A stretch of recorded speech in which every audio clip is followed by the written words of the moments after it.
তিনি যে স্থাপনাগুলো করেছেন, যে কাজ করেছেন, রিসোর্ট বানিয়েছে, এটি তো 1 বছরে বানান নাই, এটি অন্তত 1 থেকে 1.5 যুগ লেগেছে।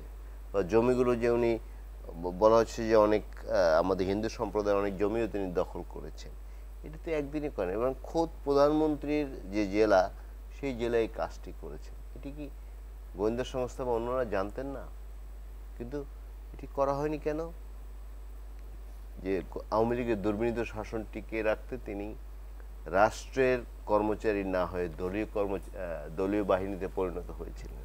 আইজিপি দলীয় আইজিপির মতো তিনি আচরণ করেছেন। কি উদ্ধত কি দুর্বিনীত আমরা দেখেছি গণমাধ্যমের কল্যাণে। এই ধরনের নানা সংকট রয়েছে।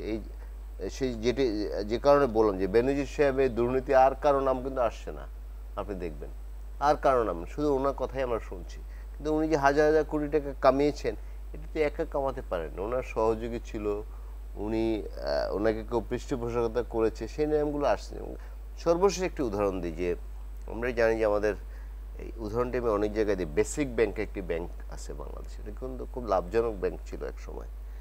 এই ব্যাংকটির চেয়ারম্যান ছিলেন একজন আবদুল্লাহ বাচ্চু, তিনি বোধহয় জাতীয় পার্টির এমপি ছিলেন এক সময়। হ্যাঁ, আওয়ামী লীগের মনোনয়ন চেয়ারম্যান হয়েছে। তিনি ব্যাংকটাকে শেষ করে দিচ্ছেন ঋণ দিয়ে। ওই সিগারেটের দোকানে কয়শো কোটি টাকা ঋণ, এই মুদি দোকানে 200 কোটি টাকা, যা আছে তাই করেছে। তার ব্যাপারে 5 বার পার্লামেন্টে অর্থমন্ত্রী বলেছেন যে তাকে বিচারের আওতায় আনতে হবে। অর্থমন্ত্রী যখন বলে, আবুল মহিদ সাহেব, তখনই যখন তাকে বিচারের আওতায় আনা হয় না, তখন তার ক্ষমতার উৎস কোথায় ছিল, এগুলো কিন্তু আমাদের বুঝতে হবে। সর্বশেষ আরেকটু উদাহরণ, যে আওয়ামী লীগ যখন প্রথমবার ক্ষমতায় আসলো, আমার মনে আছে, প্রথমবার মানে 90-এর গণতন্ত্র শুরু হওয়ার পরে, তখন কিন্তু শেয়ার বাজারে ব্যাপক কেলেঙ্কারি হয়েছিল, অনেক মানুষ আত্মহত্যা করেছিল। সেটি নিয়ে একটি তদন্ত কমিটি হয়েছিল যে শেয়ার কারচুপির সঙ্গে কারা জড়িত, খন্দকার ইব্রাহিম খালেদ সাহেবের নেতৃত্বে। সেই তদন্ত কমিটির রিপোর্ট কিন্তু আমরা কোনোদিন পাই না। এইরকম রাষ্ট্রের অনেক ঘটনা আছে। রাষ্ট্রকে দুর্বিনীত করা, রাষ্ট্রের মানুষের মধ্যে ভয়ের সংস্কৃতি গড়ে, আমি বললাম না, এই ভয়ের সংস্কৃতি কেমন আপনি দেখুন, গণমাধ্যম কর্মী হিসেবে আপনি ফলো করেছেন, রাজনৈতিক নেতারাও ফলো করেছেন। প্রধানমন্ত্রী যে প্রেস কনফারেন্সটি ছিল, এটি ছিল মানুষের একটি বিনোদনের কনফারেন্স।